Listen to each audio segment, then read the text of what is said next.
ចឹងដំបូងយើងជ្រើសរើស port ណាមួយដែលយើងចង់ run project របស់យើងទៅអញ្ចឹងយើង run simple project មួយនៅលើ VS Code Unicron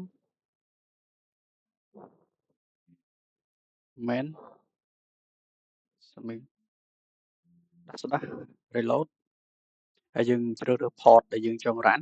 ខ្ញុំយក port 8008អញ្ចឹងយើងចាំឲ្យវាដើរ successful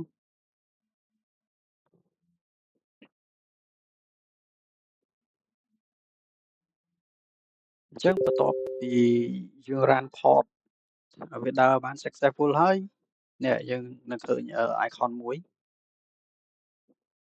អញ្ចឹងយើងចាំតិចសិននេះគឺវា run នៅលើaddress របស់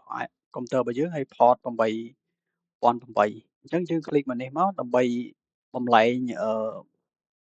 local host ឬក៏ IP address មិញហ្នឹងទៅ public អញ្ចឹងយើង forward port នេះហើយយើងជ្រើស port ដែលយើងចង់បំលែងវាទៅជា public អញ្ចឹងយើងរើស port ដែលយើងបាន run មិញយើងបន្ទាប់ពីយើង add ហើយយើង enter ហើយយើងចាំបន្តិចមកវានឹង load បែបនេះអញ្ចឹង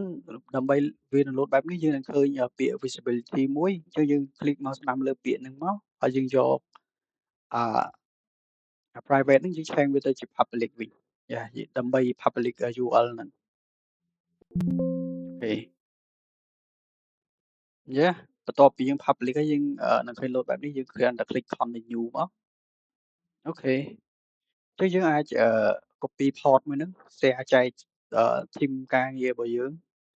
អាចចូលទៅ access URL មួយហ្នឹងបានទោះបីជាយើង run នៅលើ local កុំព្យូទ័ររបស់យើងក៏ដោយតែយើងអាចឲ្យកុំព្យូទ័រផ្សេងគាត់អាច access ចូលមកបានយើង copy ទៅយើង send ឲ្យពួកគាត់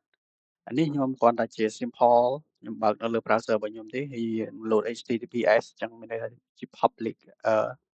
URL មួយហើយដែលយើងបំលែងពី local IP address របស់យើងមិញ